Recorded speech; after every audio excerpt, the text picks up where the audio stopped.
प्रदेश में पंचायत चुनाव पर हाईकोर्ट की रोक के बाद अब राज्य निर्वाचन आयोग ने भी पंचायत चुनाव की कार्यवाही को स्थगित कर दिया है। वहीं उत्तराखंड कांग्रेस की वर्तमान की राजनीतिक मुद्दों और कांग्रेस में अनुशासन से लेकर दिल्ली में हुई बैठक की चर्चाओं समेत कई मुद्दों को लेकर जनता टीवी के संवाददाता अरुण सैनी ने उत्तराखंड कांग्रेस के पूर्व प्रदेश अध्यक्ष गणेश गोदियाल से खास बातचीत की। आप ही सुनिए।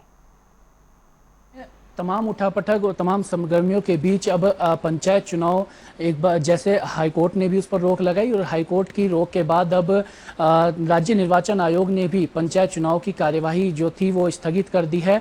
इसी को लेकर बातचीत करेंगे और इसी के साथ ही उत्तराखंड कांग्रेस से जुड़े कई मुद्दों को लेकर आज हमारे साथ जनता टीवी में बातचीत करने के लिए मौजूद हैं उत्तराखंड कांग्रेस के पूर्व प्रदेश अध्यक्ष गणेश गोदियाल जी। सर, जनता टीवी में आपका स्वागत है। जी धन्यवाद, आपको भी और आपके दर्शकों को नमस्कार, प्रणाम।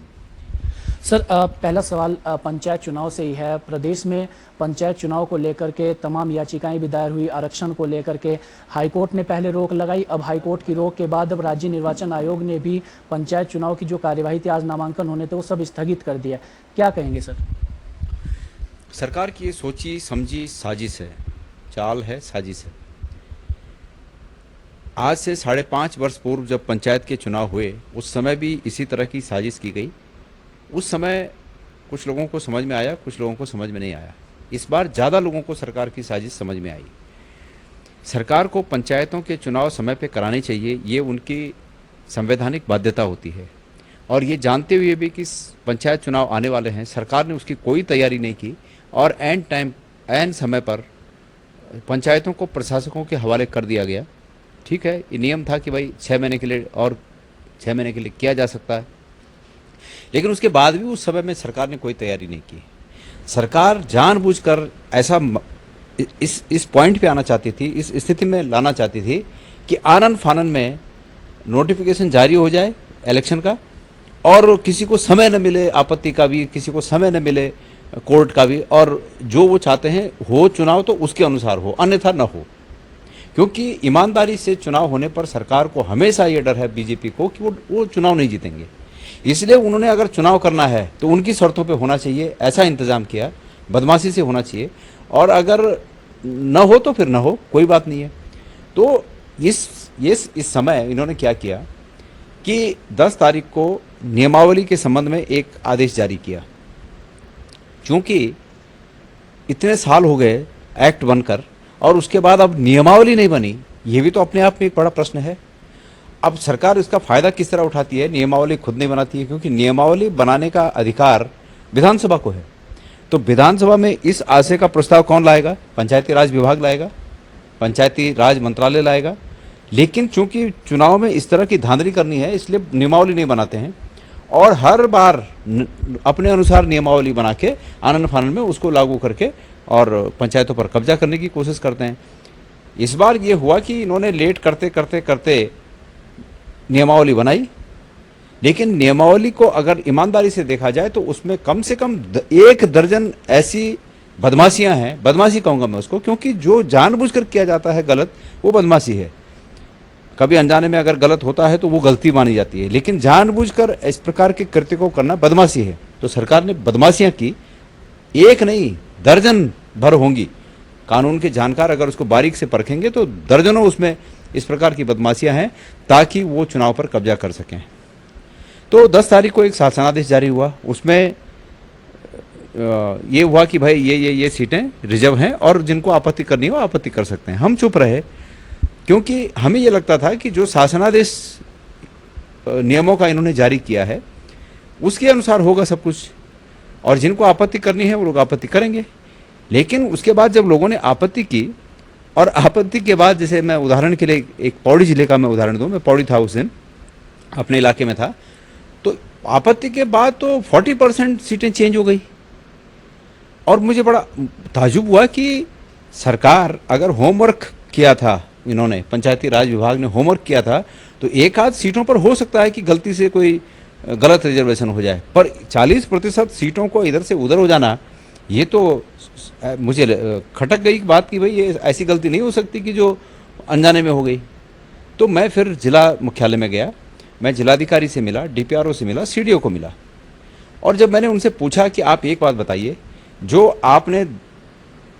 आपने निर्धारण किया था, या तो वो गलत था पहले वाला, या अब का गलत है, आप हमें सच्चाई बताइए क्या है। तो बातचीत में वो कुछ, मुझे लगा कि कुछ छुपा रहे हैं।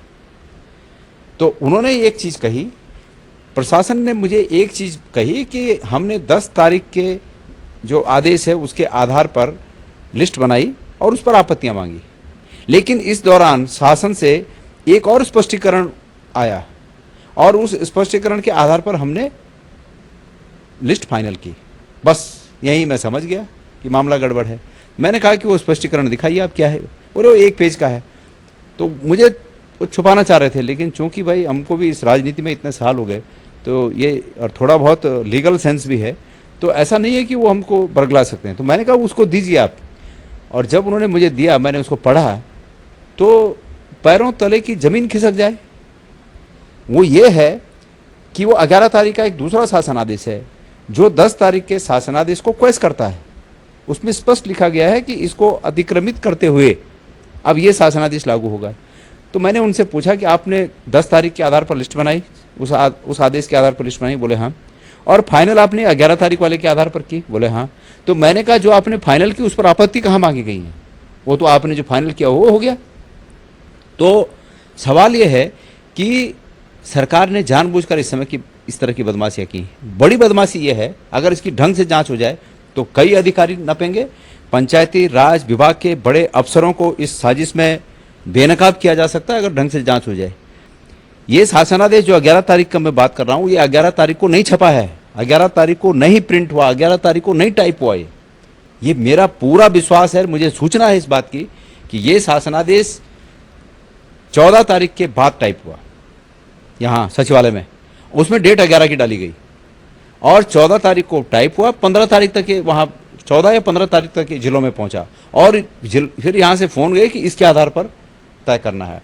मैं जो तमाम लोग आज कोर्ट में इस बात की दलीलें होंगी, तमाम रिट डाली हैं लोगों ने, मैं सम्मानित उन मुवक्किलों के संबंधित वकीलों से ये निवेदन करना चाहूँगा कि इस उत्तराखंड को सही रास्ता दिखाने के लिए कम से कम वो इस बात पर कोर्ट में ज़रूर पक्ष रखें कि इस प्रकार के सरकार के द्वारा की जाने वाली साजिशों का पर्दाफाश होना चाहिए और जो अधिकारी इन साजिशों में शामिल होते हैं उनको भी सबक मिलना चाहिए कि ये शासनादेश कब टाइप हुआ था, उस कंप्यूटर के हार्ड डिस्क आदेश पर जब्त की जाए, उसकी जांच की जाए, वो मेल जिससे ये शासनादेश जिलों को पहुंचा वो कब का है उसको वो पता किया जाए। यकीन से मैं कह सकता हूं कि ये साजिश थी और सरकार को लगा कि साजिश में अगर नैया पार हो गई उनकी तो हो गई और अन्यथा रुक जाएगा तो तब भी कोई बात नहीं है।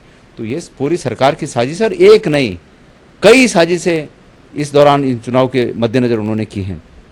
तो आज कोर्ट में मैं उम्मीद करता हूं कि दूध का दूध और पानी का पानी हो जाएगा। और दूसरी बात, चुनाव होने चाहिए, हम तो पहले से कह रहे हैं, पर सरकार को उसके लिए पहले से ईमानदारी से तैयारियां करनी चाहिए। अगर हमारी सरकार होती, मैं सोच रहा था कि अगर हमारी सरकार होती हम क्या करते। यकीनन मैं इस निष्कर्ष पर पहुंचा हूं कि अगर हमारी सरकार होती तो मैं 6 महीने पहले विभागों को हम आदेश करते कि भाई कोई गलतफहमी मत पाले, जो दोषी पाया जाएगा इस तरह की चीज़ों में वो बख्शा नहीं जाएगा और ईमानदारी से जनता के हकों को जनता तक संविधान के माध्यम से जो नियम निर्धारित किए गए हैं, जो एक्ट में नियम निर्धारित हैं, उनके माध्यम से लोगों को लोकतांत्रिक हकों पर कोई हमें अधिकार नहीं है कि हम किसी के अधिकार को छीनें और ईमानदारी से चुनाव हो। हम ऐसा कहते हैं और समय पर चुनाव होते। तो ये फ़र्क है बीजेपी में। और देखिए अब आज कोर्ट में है मामला, मैं उम्मीद करता हूँ कि कम से कम वक्त हमारे जो अधिवक्ता लोग हैं वो इस उत्तराखंड को सही रास्ता दिखाने के लिए ऐसे अधिकारियों पर ज़रूर कोर्ट में निवेदन करेंगे कि इनकी जांच होनी चाहिए जो सरकार के इस प्रकार के कामों में शरीक होकर जनता की आंखों में धूल झोंकने का काम करते हैं। जहां तक कांग्रेस पार्टी का प्रश्न है, कांग्रेस पार्टी ने लोगों के लोकतांत्रिक हक की लड़ाई को लड़ा है। हम लोगों की लोकतांत्रिक हक की लड़ाई लड़ रहे हैं। अनावश्यक जहां अपना जो आदमी है उसके अनुसार नियम बना रहे हैं। रात को एक नियम बनाते हैं तो सुबह दूसरा नियम बना देते हैं। हम इस बात के खिलाफ हैं। अगर सरकार ईमानदारी से रिजर्वेशन तय करती तो हो सकता है उसमें कई हम लोगों को कहीं नुकसान होता, वो मान्य है, लेकिन सवाल यह है कि नियम से हो सब कुछ, अपना पराया न देखा जाए। सरकार का ये काम नहीं है, खास करके लोकतांत्रिक पद्धति के देशों में और लोकतांत्रिक पद्धति की व्यवस्था में ये अपना पराया देखने की जो परंपरा भारतीय जनता पार्टी डाल रही है, ये खतरनाक है। अब मैंने कहा ना कि इन बातों को अगर परंपरा बना दिया जाएगा तो आगे आने वाली सरकारें भी यही सब करेंगी। सर, हाल ही में दिल्ली में उत्तराखंड कांग्रेस की एक बड़ी बैठक हुई जिसमें तमाम वरिष्ठ नेता वहां पर गए, अनुशासन की बातें हुई वहां पर, लेकिन जैसे ही सर दिल्ली से तमाम नेता लौटे एक दूसरे पर आरोप लगाने शुरू कर दिए, एक दूसरे पर तंज कसने शुरू कर दिए।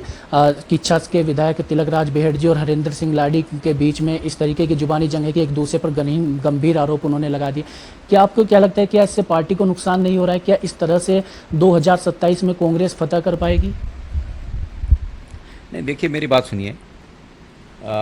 मैं ये समझता हूँ कि हमारे उत्तराखंड में मीडिया में कांग्रेस और बीजेपी के बारे में जब इस प्रकार की तुलनाएं होती हैं तो फ़र्क महसूस होता है। कांग्रेस की छोटी सी बात को भी बड़ा करके बताया जाता है कि ये हो गया वो हो गया, और बीजेपी की बड़ी बात को भी नज़रअंदाज कर दिया जाता है। परिवार में, एक परिवार में अगर 4 लोग 5 लोग हैं, उन सब में क्या हर बात पे सहमति होती है? कुछ बातों पे असहमति होती है। ये ज़रूर है कि हमें अपनी बातों को घर के अंदर सुलझाना चाहिए। जहाँ तक आपने वहाँ का उधम सिंह नगर का ये प्रकरण का वो किया, बेहड़ जी सीनियर नेता हैं और मैं उम्मीद करता हूँ कि उनके सीनियरिटी का ध्यान रखा जाए और सभी लोग जो है मिलजुल कर अगर लड़ेंगे तो निश्चित रूप में उसका प्रतिफल जो है सकारात्मक होगा। लेकिन जो दिल्ली की बैठक हुई और दिल्ली की बैठक में जो संदेश हमारे नेता आदरणीय राहुल गांधी जी ने दिया, वो बहुत ही सकारात्मक है और मैं उम्मीद करता हूं कि लोग उस बात को समझकर और आगे इस प्रकार को मीडिया को या बीजेपी को ऐसे मौके नहीं देंगे कि जिनसे कुछ हम पर उंगलियां उठें। बेहड़ जी ने ये भी कहा कि जो है मैं वरिष्ठ विधायक हैं वो और मेरे खिलाफ इस तरीके के आरोप लग रहे हैं, तो लेकिन कांग्रेस के जो प्रदेश की लीडरशिप है उन्होंने इस पर कोई बयान जारी नहीं किया, कोई बात नहीं कही। नहीं, तो अब ऐसा थोड़ी है कि आपके अनुसार लीडर बयान जारी करेंगे। आप चाहते हैं कि लीडर बयान जारी करें और उस पंगे को और बढ़ाया जाए, यही आपकी इच्छा होगी शायद। ऐसा तो नहीं है। ये किसका बयान जारी किसको करना है किसको नहीं करना है, ये उनकी इच्छा पर निर्भर करता है। अब मेरे से आप कुछ बुलवाना चाहेंगे, मैं नहीं बोलना चाहूँगा, कोई ज़बरदस्ती थोड़ी है। मैं मेरी सहजता के अनुसार बोलूँगा ना, मेरी सहूलियत के अनुसार बोलूँगा। आपका काम है प्रश्न पूछना, लेकिन मुझे मेरी सहूलियत के हिसाब से बोलना है। तो इसलिए ये ज़रूरी नहीं कि बड़े लीडर हर एक बात पर कमेंट करें, और मैं समझता हूँ कि अगर बड़े लीडरों ने ऐसा नहीं किया है तो उन्होंने अच्छा किया। एक बात को जो है कहाँ तक पहुँचाना चाहिए उस बात को पहुँचाने की कोशिश की होगी। हालांकि मैं नहीं जानता कि उधम सिंह नगर में क्या इस प्रकार की बात है जो आप कह रहे हैं, मैंने भी उस बात पर इतना ध्यान नहीं दिया। पर ये ज़रूर आपने जब प्रश्न किया और आपने कहा कि 2 लोग आपस में एक दूसरे को कुछ कह रहे हैं, तो इन चीज़ों से निश्चित रूप में बचना चाहिए। सर 2016 में जो पार्टी में फूट हुई थी, गढ़वाल में सबसे ज़्यादा फूट जो है उस वक्त भी हुई और उसके बाद से तमाम वरिष्ठ नेताओं के बयान भी है कि उस फूट से अभी तक कांग्रेस उभर नहीं पाई। 2022 में जो विधानसभा चुनाव हुए थे उसमें करीब जो 13 उम्मीदवार 2022 में कांग्रेस ने बनाए थे, उसमें वो 13 उम्मीदवार जो है अधिकतर गढ़वाल क्षेत्र में से भाजपा में जो है वो शामिल हो चुके। तो क्या लगता है कि गढ़वाल में आखिर कांग्रेस इतनी कमज़ोर स्थिति में क्यों है? क्यों जो है गढ़वाल के नेताओं पर कांग्रेस विश्वास नहीं बना पा रही?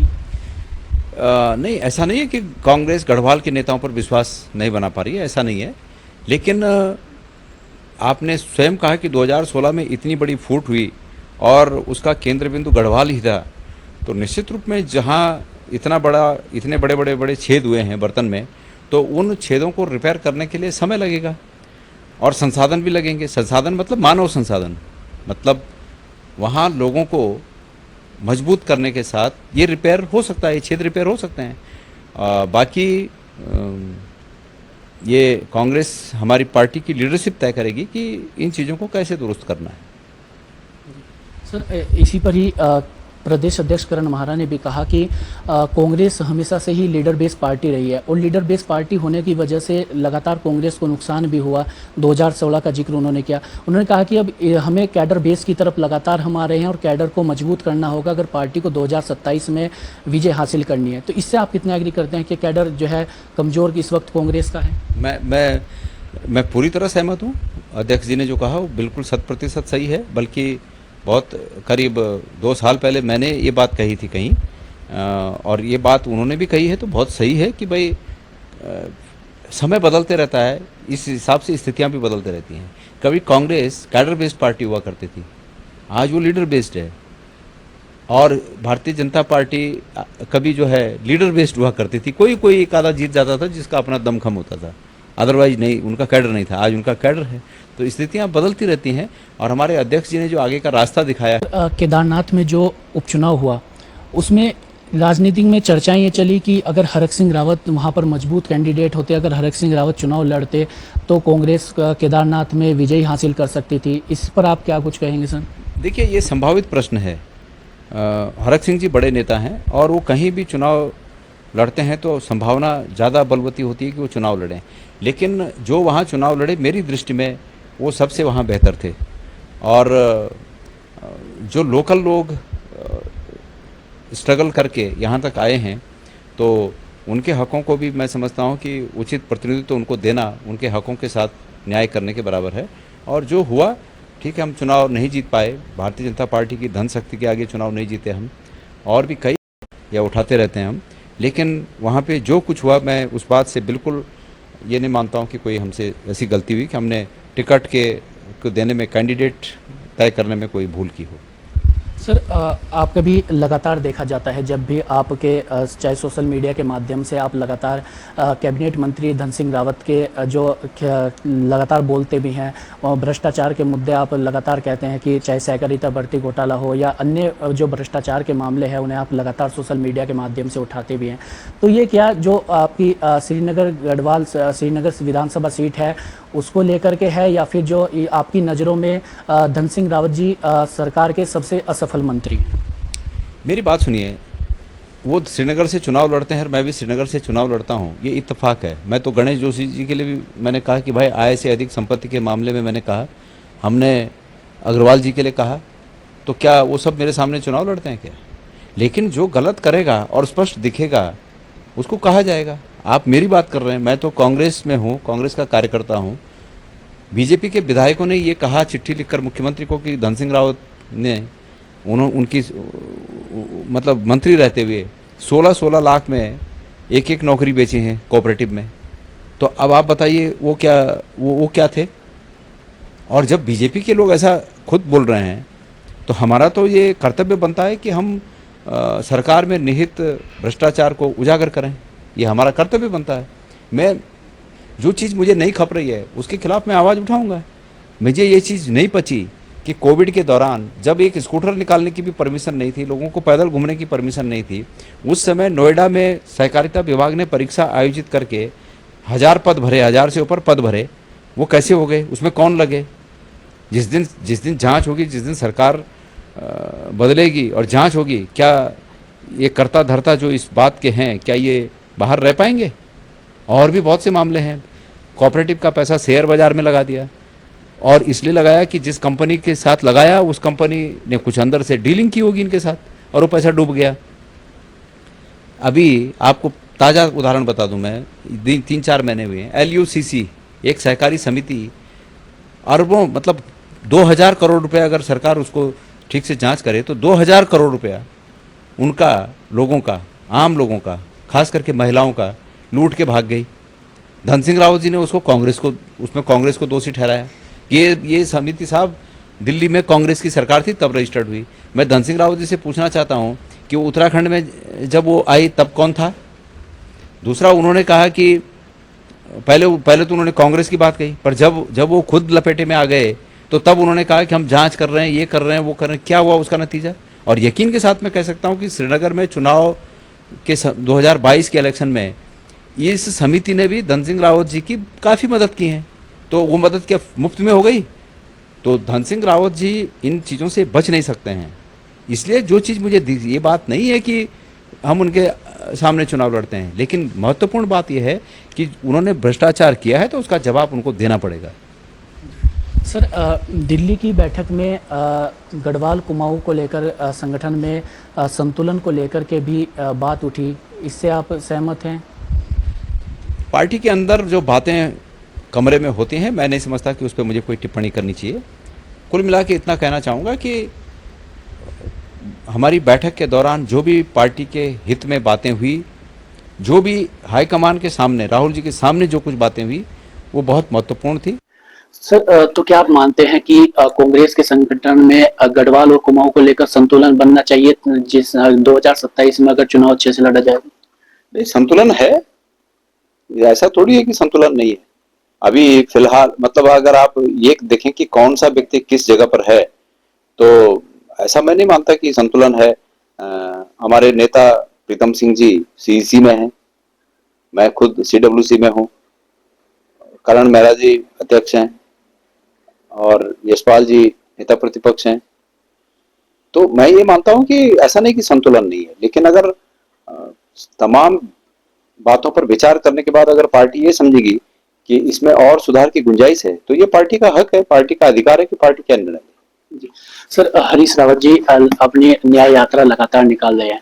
2017 में जो जुम्मे की नमाज की छुट्टी को लेकर जो हुआ, 2022 में मुस्लिम यूनिवर्सिटी को जो लेकर हुआ, उन्होंने कहा कि सबसे बड़े दो झूठ भाजपा के हैं, इसको लेकर वो न्याय यात्रा निकाल रहे हैं।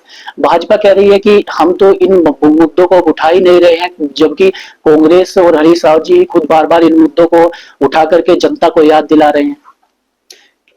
मेरी बात सुनिए, भारतीय जनता पार्टी को यह कहना चाहिए स्पष्ट रूप से कि हमने सत्ता को हथियाने के लिए झूठ का सहारा लिया, जिसके लिए हम उत्तराखंड की जनता से क्षमा प्रार्थी हैं। बात खत्म हो जाए।